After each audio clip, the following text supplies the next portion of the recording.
پھر میں بتا دوں کوئی بھی خاتون عدالت سے خلا کی ڈگری لیتی ہیں. ابھی ایک کیس ہمارے پاس آیا, خاتون نے عدالت سے خلا کی ڈگری لی ہمارے پاس, پھر وہ ان کے دل میں کچھ اللہ کا خوف تھا, انہوں نے رابطہ کیا, ہم نے کہا یہ خلا تو صحیح نہیں ہوا, تو کہنے لگی بڑا ظالم آدمی ہے, پھر آپ ہمیں دلائیں اس سے طلاق. ہم نے کہا چلیں, وہ اتنی اس نے خطرناک چیزیں لکھی ہوئی تھی, ہم نے کہا بھائی یہ تو بیچاری مظلوم عورت ہے.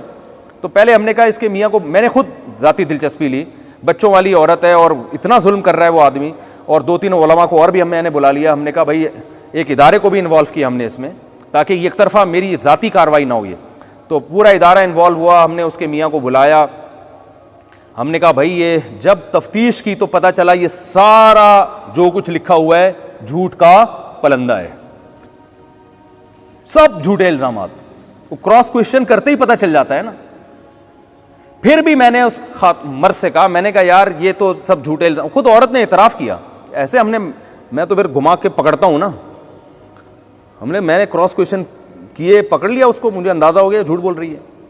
میں نے اس خاتون سے, میں نے اس مرد سے کہا, میں نے کہا دیکھو یہ تو جھوٹے الزام لگا رہی ہے, لیکن عقل مندی کی بات کیا ہے, جب یہ آپ کے پاس نہیں رہنا چاہتی تو چھوڑو یار, جان چھوڑاؤ, اسے طلاق دو, کیوں زبردستی رکھ رہے ہو. ایک عورت رہنا نہیں چاہتی ہے, اب وہ جھوٹے الزام لگائے, سچے الزام لگائے, لیکن ایک کامن سینس کی بات ہے کہ جب ایک نہیں رہنا چاہ رہی ہے, اللہ نے آپ کو رائٹ دیا ہے ڈیورس دینے کا, طلاق تو آپ ہی دو گے, وہ میں نہیں دے سکتا. لیکن ایک بات ہے کہ مشورہ تو میں دے سکتا ہوں نا. نبی صلی اللہ علیہ وسلم کے پاس ایک خاتون آئی, انہوں نے کہا میں اپنے شوہر کے ساتھ نہیں رہنا چاہتی, مجھے ان کی شکل پسند نہیں ہے, بغیر دیکھے نکاح ہو گیا تھا, پہلی رات میں ہی آ گئی کہ یا رسول اللہ میں نے دیکھا نہیں تھا, صحیح بخاری کی حدیث ہے, میں بہت خوبصورت ہوں اور میرے میاں بالکل بھی شکل میں مجھ سے میچ نہیں کرتے. یہ نہیں کہ 1 سال 10 سال کے بعد آ رہی ہیں, تو 10 سال کے بعد آتی تو اللہ کے نبی فرماتے پھر پہلی رات میں ہی آ جانا تھا نا, 10 سال کے بعد آ کے کہہ رہی ہو 6 بچوں کے بعد کہ مجھے پسند نہیں ہے, تو پہلی رات کے بعد ہی آ گئی, کہہ رہی میں نے دیکھا نہیں تھا, مجھ سے غلطی ہوئی ہے, اور مجھے میرا خیال تھا نارمل, بہت خوبصورت نہیں ہوں گے تو نارمل ہوں گے نا. انہوں نے مہر بھی بہت دیا تھا, پورا باغ دے دیا تھا مہر میں, لیکن یا رسول اللہ بھی من الجمال ما ترى, آپ دیکھتے ہیں کہ میں کس قدر حسین عورت ہوں, اور میرے میاں قد کے بھی چھوٹے, رنگ بھی ان کا سیاہ ہے, اور مجھے ان کے اخلاق اور دینداری پر کوئی اعتراض نہیں ہے, لیکن میں نہیں رہ سکتی. تو اللہ کے نبی نے ان کے میاں کو بلایا, ان کو فرمایا کہ بھائی چھوڑ دو اس کو, طلاق دے دو, غلطی ہو گئی ان سے انتخاب میں, سلیکشن میں, اور اب ظاہر ہے جب محبت نہیں ہے, ان خاتون نے کہا یا رسول اللہ مجھے محبت نہیں ہے تو میں ناشکری کروں گی شوہر کی, مجھ سے حقوق نہیں ادا ہوں گے, تو شروع میں یہ فیصلہ کر لیا. تو اللہ کے نبی نے ان صحابی کو کیا مشورہ دیا, طلقھا, ان کو کیا دے دو, یک طرفہ ڈگری نہیں جاری کی کہ تم دو ورنہ میں ابھی پیپر پکڑاتا ہوں ان کو. یہ نبی نے اپنے لیے بھی اس کا حق نہیں سمجھا کہ مجھے بھی رائٹ نہیں ہے, یہ جس چیز کا حق اللہ نے نہ دیا تو وہ نبی کیسے اختیار کریں گے. تو جب نبی کو یہ رائٹ نہیں تھا کہ وہ کسی کی زوجہ کو کسی کے اس کے شوہر کی مرضی کے بغیر طلاق دے دیں, تو عدالت کو کہاں سے رائٹ ہو گیا بھائی یہ. تو آپ صلی اللہ علیہ وسلم نے ان صحابی سے کہا طلقھا, ان کو کیا دے دو, طلاق دے دو اور مہر واپس لے لو. تو انہوں نے کہا ٹھیک ہے یا رسول اللہ, میں نے دے دی طلاق اور مہر واپس لے لیا.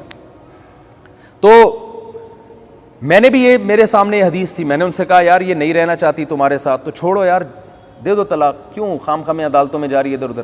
اس نے کہا ٹھیک ہے نہیں رہنا چاہتی, میں نے اس کے بہت خیال کیا, اس کے حقوق ادا کیے. ہوا یہ تھا کہ بے روزگاری آئی تھی, تھوڑا سا ان کے ساتھ معاملہ کیا ہو گیا تھا, اونچ نیچ ہر گھر میں ہوتی ہے, اور انہوں نے کہا وہ بے روزگاری دور بھی ہو گئی, اب اللہ نے مجھے مالی وسعت دے دی ہے, لیکن وہ نہیں بھائی.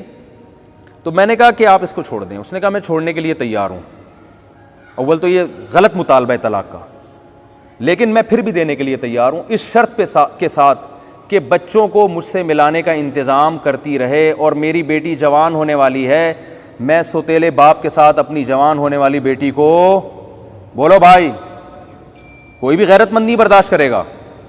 کیا اس کے آج کل انٹرنیٹ پر فحش فلمیں دیکھی جا رہی ہیں, آپ جوان لڑکی کو سوتیلے باپ کے ساتھ چھوڑو گے ایک گھر کے اندر, باپ برداشت کر لے گا یہ؟ اس نے کہا یہ رکھے اپنے پاس بیٹیوں کو, شادی کہیں کرتی ہے بیٹی میرے حوالے کرے. عورت نے کہا نہیں یہ نہیں ہوگا.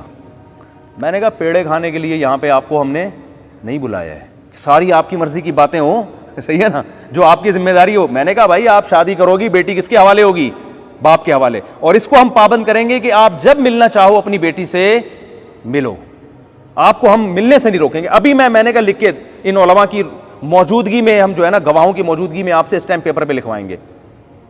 نہیں جی خاتون راضی نہیں. تو وہ چونکہ عدالت میں ان کو مزے لگے ہوئے تھے، عدالت یہ سب چیزیں نہیں مانتی. عدالت کہہ رہی ہے کہ سوتیلے باپ کے ساتھ بھی بیٹی کو رکھ سکتے ہو. شوہر اگر کیس کرے گا نا تو 20 سال لگ جائیں گے اس کو اپنی بیٹی واپس لینے میں. سمجھ میں نہیں آ رہی؟ میرا خیال ہے بات آ رہا ہے تو اچھی بات ہے. تو اس لیے عدالتیں قانون چینج کریں نہ کریں، اللہ کے بندو، جب کوئی ایسا خلا کا کیس ہو، خواتین کو چاہیے اللہ سے زنا کرنا ہے نا تو پھر ویسے ہی گناہ سمجھ کے کر لیں، صحیح ہے نا. اس پہ بھی چترول تو لگیں گے طبیعت سے آخرت میں، لیکن کفر نہیں ہوگا وہ. اور زنا پہ حلال کا لیبل لگا کے کر لیا. کسی کی بیوی جب کسی اور مرد سے نکاح کرتی ہے تو وہ نکاح ہوتا ہے؟ او بھائی، ایک عورت کسی مرد کی بیوی ہے اور طلاق لیے بغیر کسی اور آدمی سے شادی کرے تو نکاح ہوگا؟ وہ نہیں ہوگا. تو جب نہیں ہوگا تو وہ زنا ہوگا نا، اور کیا ہوگا وہ.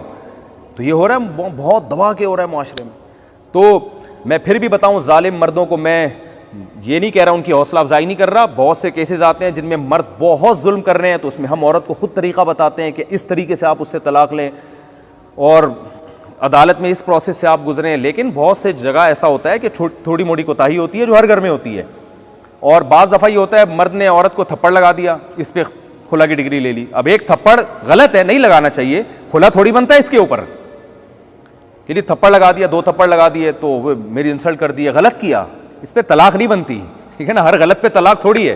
میاں سگریٹ پیتا ہے، غلط کر رہا ہے، لیکن اس پہ طلاق تھوڑی بنتی ہے. تو غلط کو صحیح کرنے کی کوشش کی جائے گی نا. تو یہ معاشرے میں چل رہا ہے، تو اس لیے اس کے خلاف آواز اٹھائیں، لوگوں کو بتائیں. اور جو ہے نا یہ جب پڑھتی ہے نا تو پھر آپ کو میرے اس بیان کا اندازہ ہوگا. ابھی تو بہت سے یہاں کنوارے چھڑے چھاٹ بیٹھے ہوئے ہیں. اللہ نہ کرے آپ میں سے کسی کے ساتھ ایسا ہوا کہ اللہ نہ کرے بیگم صاحبہ کا کہیں چکر شروع ہوا اور اس نے عدالت سے جا کے خلا لیا، پھر آپ کو مفتی طارق مسعود یاد آئیں گے. مفتی صاحب آپ نے کیا پیارا بیان کیا تھا. کیونکہ جن پہ جو بھگتے ہیں نا، جن ان سے آپ جا کے پوچھیں، ڈپریشن کے مریض بن گئے ہیں وہ، سمجھ رہے ہیں.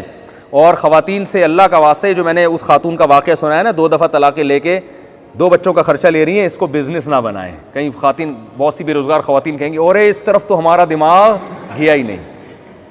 کیونکہ سپریم کورٹ میں لگتا نہیں ہے کہ یہ کوئی مستقبل قریب میں یہ قانون چینج ہو جائے گا. کیونکہ ہماری جو دینی جماعتیں ہیں وہ اس پہ خلاف آواز ہی نہیں اٹھا رہی ہیں. اسلامی نظریاتی کونسل نے آواز نہ اٹھانی ہے، نہ اٹھائے گی. وہ اٹھاتی ہیں کچھ چیزوں پہ. اور اسلامی نظریاتی کونسل کی ویسے بھی قانونی حیثیت کچھ ہے نہیں، اس کو ایک ڈمی کے طور پہ رکھا ہوا ہے. سفارش پیش کر کے پتلی گلی سے وہ نکل جائے گی. اس سفارش کو جو ہے نا اسمبلی میں گھما کے ایسے کاغذ بنا کے صحیح اڑا دیا جائے.